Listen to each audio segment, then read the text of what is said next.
So good morning. Yan. Meron tayong gagawin. Maaga to. Gagawin natin fan motor, no? So yung sa aircon niya is hindi na gumagana.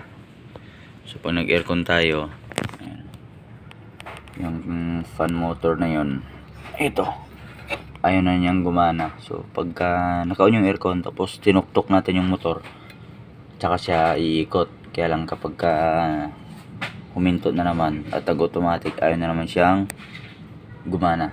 So pagka ganon is ubos na yung carbon brush niyan. So meron tayong dito, meron tayong isang fan motor na binili. Yan, surplus. So titingnan ko kung parehas to. Tatanggalin muna natin, no? So yung dito sa kanyang isang fan, so, which is ito yung sa sa engine, no? Kapag hindi ka nag-aircon is ito lang yung gagana. Ayan, mag-automatic yan siya. So ito buo to, bagong palit na to.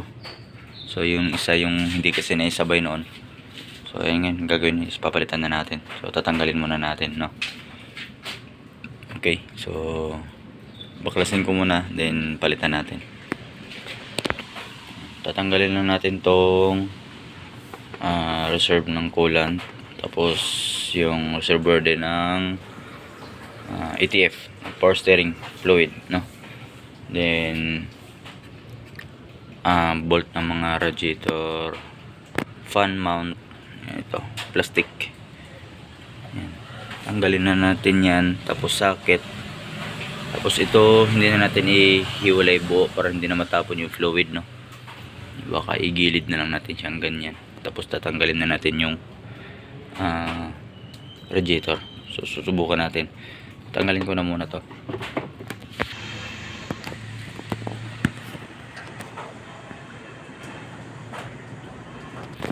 Yan. So ito yung tanggal na. So checkin na lang natin. Ito yung sa sa engine. Kapag umabot na sa tamang temperature yung kailangan dun sa kanyang thermo switch para mag-trigger at bubuksan niya itong kanyang fan. So ito naman is sa aircon, no? Kapag nag-on tayo ng aircon, ito gagana, no? Gagana yan siya. Tapos motor na nabili natin is magkaiba yung ayun, magkaiba yung forma. So titingnan na lang natin kung kaya siyang i-match, kasi iba yung ng socket o yung harness niya. So kung lumapat naman siya is okay lang. So gagawa natin ng paraan, no? So tanggalin muna natin para matanggal na natin siya at mapalitan.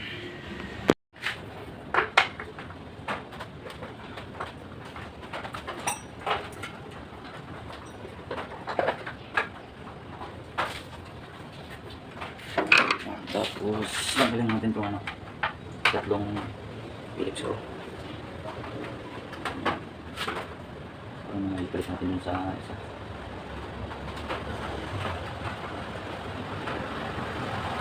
Yes.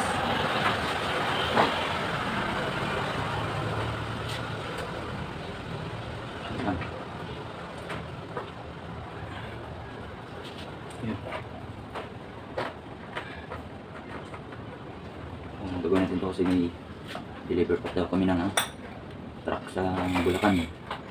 So ito, putol na tanggal na. So dilipat na natin itong isa. Since hindi siya pasok doon sa ang lagayan niya mismo dito ng guide para sa kanyang wiring. Ayan, layo. Dito naman babangga siya.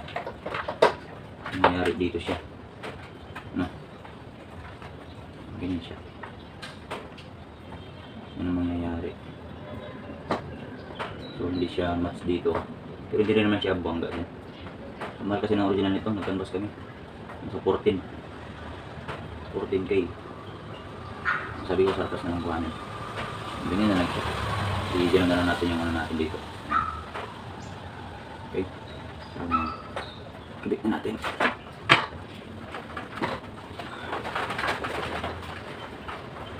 So ito is tinest ko na naman yung ano nito, yung ikot.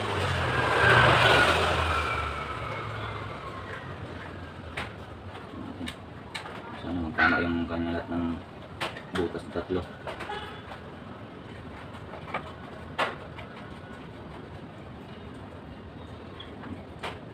Sakto lahat.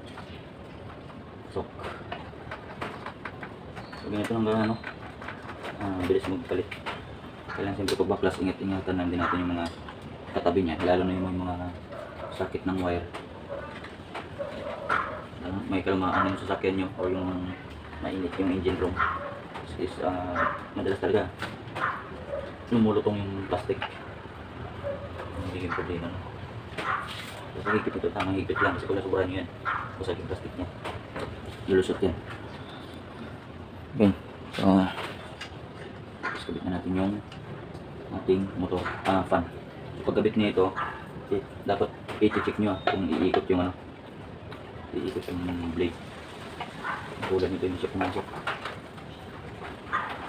Hindi siya pumasok. Magkaiba na ano? Here. Magkaiba. So dapat pag nagpitan nyo ito, free wheel siya, no? So pagka hindi rin gagana yun. Susunog lang yung kanyang ano, yung fan motor. So pag nagpitan nyo itong bolt na ito sa gitna, free pa rin yung ano, free pa rin yung fan. Yan, tulad niyan, free pa rin siya, ano. Ang ikot is sa kabila. So pag nagkabit mamaya, dapat i-check nyo yung flow ng hangin is papunta sa makina. Dapat papunta sa makina, hindi papunta sa harapan. Kasi walang silbi yun. Pag tumakbo yan, salubong yung hangin, overheat yan. Okay. Kasi yung design ng ano niya is pag ano, tulad ditong isa, papunta sa makina. Okay. So kapag kabaliktad, kunyari, ang pagkabit nyo is papunta sa harapan, ang gagawin nyo is babalik rin nyo lang yung inyong polarity ng wire, no? Pagbalikin nyo lang to sa sakit nya. Kunyari nakaganyan siya, yung red sa blue, black sa black, ang gagawin is black sa red, is black sa blue. Pagbabalik rin nyo lang yun para gumana. Okay, so yun ang gagawin nyo. So ito is ganyan na lang natin para hindi siya kursado. Tapos ito na yung i-attach natin dito sa dating sakit nya para umabot sa ano, umabot dun sa original nya. So, mapupunta siya dito kasi dito yung siya mapupunta kasi ito nakaganyan yan. So dito na yung harness ng isa. Yun ang gagawin natin.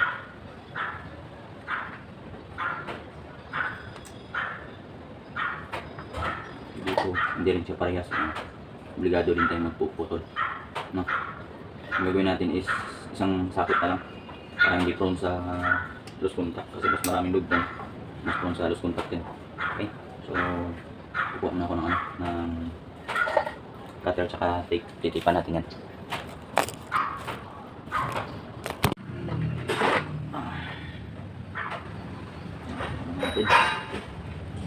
Cutter hanap kasi na kasi gumagamit. Ulan na naman. Ulanin na naman tayo.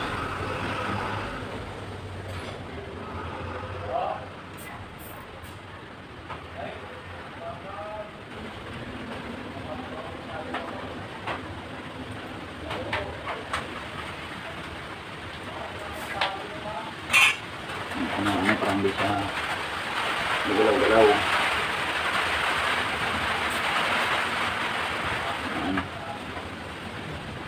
Okay. Nakabit na. Nakabit na. Okay.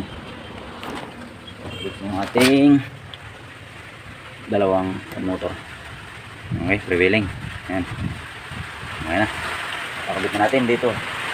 Kanyang kinilalagyan. Yun. Okay. Kakabit ko na muna.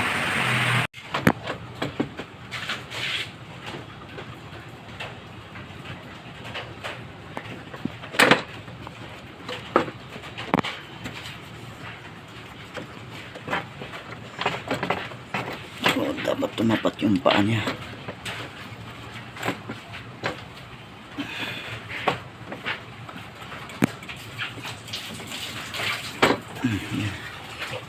Yun, tapat na. Pinaluhan natin. Okay.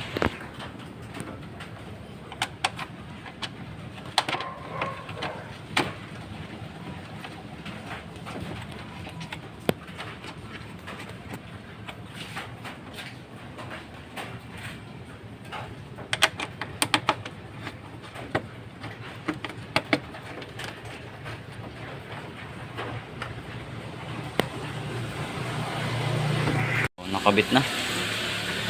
Mahigpit naman na lahat yung tornilyo. Mahigpitan na natin, oh.